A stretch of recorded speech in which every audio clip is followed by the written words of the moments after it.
안녕하십니까. 감염관리실장 준동식 교수입니다. 최근에 코로나19에 대해서 백신 접종이 시작되면서 여러가지 기대와 그리고 우려가 섞인 일들이 많이 생기고 있는 것 같습니다. 그래서 급하게 동영상을 지금 제작해서 우리 교직원 여러분께 정확한 정보를 전달을 하고, 그리고 우리 병원 내에서 신속한 예방접종이 이루어질 수 있게 도와드리도록 이 동영상을 만들었습니다.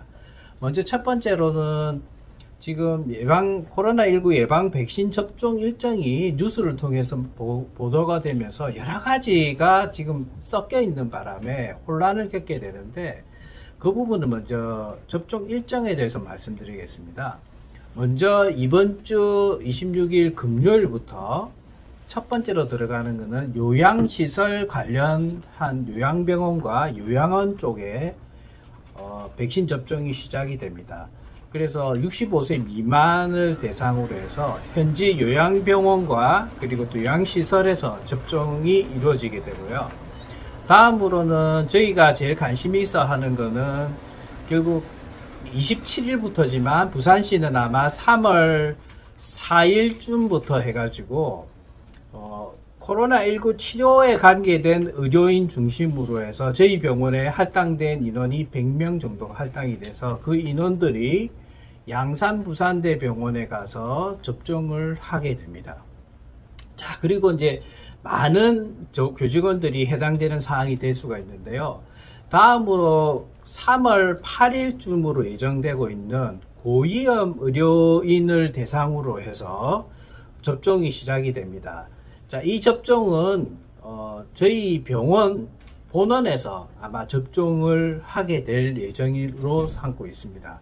그래서 이 세 가지가 진행이 되고 있는데, 사실 이 우선순위에 대한 부분들 때문에, 그리고 나는 되고 왜 나는 또 안 되느냐라고 좀 불평하시는 분이 있긴 한데, 일단은 질병관리청에서 그 우선순위를 정해서 저희들한테 리스트를 작성하게 하는 부분이 있고, 어떤 부분을 구체적으로 말씀드리면 면허번호를 또 입력을 해야지 리스트에 들어갈 수 있는 분들도 있습니다. 그래서 아마 저기 코로나 치료 관련 대상자와 그리고 고위험 의료인을 위한 대상자에 포함이 안 되신 분들이 있는데, 좀 안타깝지만 우리 절대 교직원 여러분들 그걸로 인해서 실망하시거나 걱정하지 않으셔도 될 것 같습니다.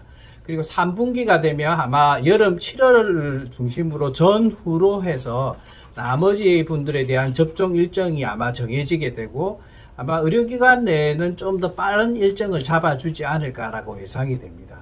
그래서 이런 일정들이 진행이 되고 있는데, 서로 누구는 되고 누구는 또 안 되고, 또 누구는 이 백신을 하고 누구는 저 백신을 하고, 이런 부분들 때문에 말이 많이 나오고, 그리고 우려가 있고, 그리고 동의 문자를 보냈을 때도 걱정하는 분들이 있어서 제가 이 백신에 대한 부분들을 조금 간단하게 설명을 드리겠습니다.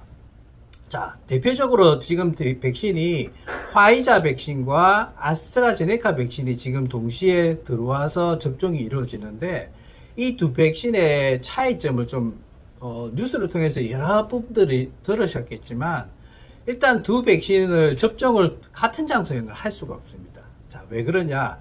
자, 화이자 백신을 같은 경우는 우리가 효능은 94, 95% 정도로 알려져 있지만, 이게 다른 백신에서 생길 수 있는 부작용 중에 특히 아나필락시스라고 접종 후에 1시간 내에 초급성으로 혈압이 떨어지면서 기관지 호흡기 계통에 부작용들이 일어나는 급성 부작용이 생길 우려가 일반적인 백신에는 100만 명당 1명이 생기는데, 이제 화이자 백신이 10만 명당 1명으로 조금 높습니다. 그래서 이 화이자 백신을 접종하시는 분들은 이런 아나필락시스와 급성 부작용을 대비를 할 수 있는 접종센터를 각 시도의 군별로 하나를 만든 곳에서 접종을 하게 됩니다.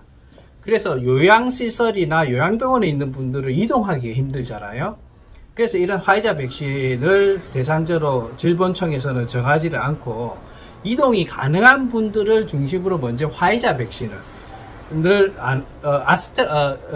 가능한 분들이 화이자 백신을 하게 되고, 이동이 안 되는 분들은 아스트라제네카 백신을 이제 우선으로 초기에는 세팅을 되어 있습니다. 그래서, 우리 코로나 치료 관련한 우리 병원의 분들은 일단은 접종센터로 해서 양산 부산대병원이 영남권에 지정이 되기 때문에 접종하러 가시게 될 것 같고요. 그리고 3월 8일부터 고위험 의료시설에 대한 접종은 많은 인원들이 이루어져야 되기 때문에, 그리고 그 인원들에 대해서는 아스트라제네카 백신이 이렇게 접종 예정으로 삼고 있습니다. 그래서 우리 교직원 여러분 중에는 어떤 분은 나는 화이자 백신을 맞고 싶은데, 나는 어떤 분은 또 나는 아스트라제네카 백신을 맞고 싶은데, 이런 이야기들이 있습니다. 그래서 모 병원에서는 화이자 백신을 다 맞는다고 이렇게 결정이 난 거점 병원이 있습니다. 그 병원에서는 오히려 노조에서 우리는 화이자를 안 받고 싶다 라고 이렇게 항의를 하고, 또 모 병원에서는 또 아스트라제네카를 하니까 우리는 화이자를 맞고 싶다, 아스트라제네카가 효과가 없는 게 아니냐, 이래서 또 말이 나오고 그러는데, 자, 이 부분은 조금 정리를 좀 했으면 좋겠습니다. 이 백신은 결국은 본인을 예방하는 것도 있지만 본인을 통해서 상대방을 이 감염을 전파를 막는 부분이 있기 때문에 결국은 집단 면역을 형성하는 게 너무 중요합니다. 그래서 내가 어떤 백신을 맞는 게 중요한 게 아니라 모두가 백신을 빨리 맞는 게, 우리 병원에 있는 직원들이 다 백신을 맞는 게 아주 중요한 부분이 됩니다.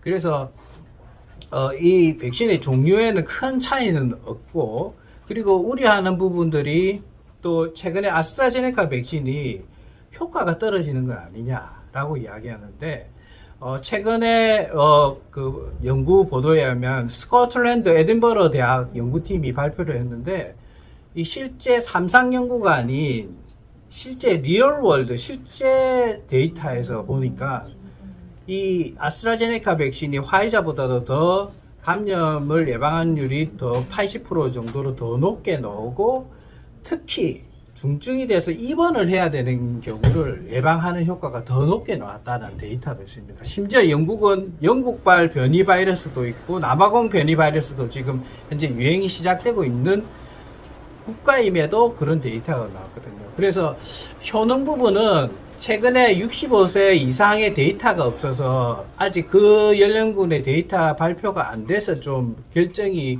안 되면서 뉴스를 많이 타서 의심을 하시는 분들이 있는데, 절대 그렇게 하실 필요가 없고요. 효능도 별 문제가 없고, 오히려 부작용 부분은 화이자 백신이 좀 더 많기 때문에 아마 접종센터에서 특별 관리를 하면서 접종을 하게 됩니다. 그래서 화이자든 아스트라제네카 백신이든 지금 현재는 효능, 안정성에 큰 문제가 없기 때문에 이런 부분에 혹시 걱정을 하셔가 접종을 미루시면 어떤 일이 생기냐면, 이번에 접종 대상자에서 접종을 안 하시게 되면 11월 말 내년으로 미뤄질 가능성이 많습니다. 그러니까 올해는 접종을 다시 마음을 바꾸셔도 접종을 하실 수가 없습니다. 그래서 우리 병원에 접종하시지 못한 분들이 상당히 많이 있다면 이분들을 통해서 우리 병원 내에 감염이 또 들어올 수 있는 찬스가 있기 때문에 꼭 걱정하시지 말고, 혹시 불안하시면 우리 감염관리실에 연락하시고 저한테 직접 문의를 하셔도 제가 바쁘더라도 다 설명하고 말씀을 드리도록 하겠습니다. 그래서 이런 부분들에 절대 이제 망설이지 말아 주셨으면 좋겠고, 이제 접종을 하게 되면 최근 뉴스를 통해서 영국에서도 6월부터는 모든 제한을 완화하는 정책을 지금 예정인 것처럼 저희도 이 예방접종을 하시는 분들에 대해서 직원 수칙 중에서 출장, 식당, 카페 이용하는 부분, 그리고 여러 가지 다중이용시설을 이용하는 부분들에 있어서 제한을 완화하고 금지를 해제할 계획을 세우고 있습니다. 그래서 이 동영상 외에 저희가 이렇게 지금 공지할 자료를 지금 준비를 해서 오늘 오후에 최종적으로 회의를 하고 알려드릴 예정에 있습니다. 그래서 1년 넘게 이렇게 여러 가지로 정말 우리 교직원 여러분들을 많은 제한을 하고 금지를 하고, 그 심지어는 자원봉사해서 또 출입구 봉사도 하고 너무 고생을 많으셨습니다. 그 덕분에 정말 저희 병원이 많이 안전하게 지내올 수 있었는데, 이번 집단 면역을 이루기 위한 이 예방접종 부분에서도 흔들림이 없이, 그리고 의문되면 언제든지 문의하시고 해서 빨리 동의 연락이 오면 절대 미루지 마시고 동의하고 신속한 접종이 이루어져서 우리 병원이 집단 면역을 빨리 이룸으로써 우리 병원이 더 발전되고 우리 교직원 여러분들이 더 행복하고 안전한 동아대학교 병원이 될 수 있도록 최선을 다해서 노력했으면 좋겠습니다. 그리고 저희 감염관리실과 저희 또 기조실 그리고 감염병 대응팀은 이를 위해서 열심히 노력하고 최대한 돕도록 하겠습니다. 감사합니다.